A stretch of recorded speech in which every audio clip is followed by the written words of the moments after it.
प्रणाम। अनंत का बुद्धा क्षेत्र, जहाँ पर अनंत श्री जैसे मॉडर्न बुद्धा अस्तित्वगत सद्गुरु विद्यमान हैं, वहाँ का महिमा मैं क्या कहूँ। वहाँ फर्स्ट टाइम जब जाना हुआ तो थोड़ा मन में डर था, लेकिन वहाँ जाने के बाद अच्छा लगा। सेकंड टाइम जाना हुआ तो मुझे लगा कि यहाँ के ये जगह में कुछ खिंचाव है, यहाँ बार बार आने की इच्छा होती है।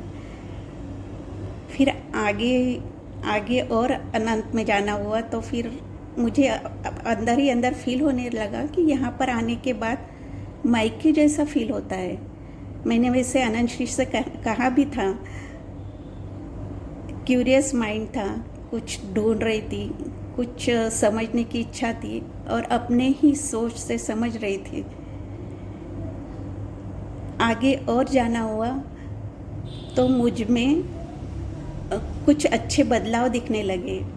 मेरी कोई फिजिकल इश्यूज़ थे, वो क्योर होने लगे। तो मैंने उसको नाम दिया मैजिक। अनंत में जाने के बाद कुछ चमत्कार घटते हैं, ऐसा मैंने बोला था। वो 4 अंधे और हाथी वाली कहानी है ना, बस वैसा ही हो रहा था। मेरे हाथ में जो अनंत का जो सिरा आ रहा था, मुझे लग रहा था बस अनंत वैसा ही है, और मैं बोल रही थी। आगे आगे अनंत श्री के टीचिंग के साथ थोड़ी थोड़ी समझ घटने लगी और फिर समझ में आया ये तो सब अनंत श्री के प्रेजेंस का महिमा है। हाँ, अनंत का बुद्धा क्षेत्र अनंत श्री के प्रेजेंस से लबालब भरा हुआ है। वहाँ उनके करुणा की घाटी है, प्रसन्नता का शिखर है, वहाँ उनकी शांति की झीलें है और सुंदर सुंदर फूलों की घाटी है, लेकिन उसमें प्रेम का सुगंध है। पूरा अनंत का बुद्धा क्षेत्र वो सुगंध से महकता है।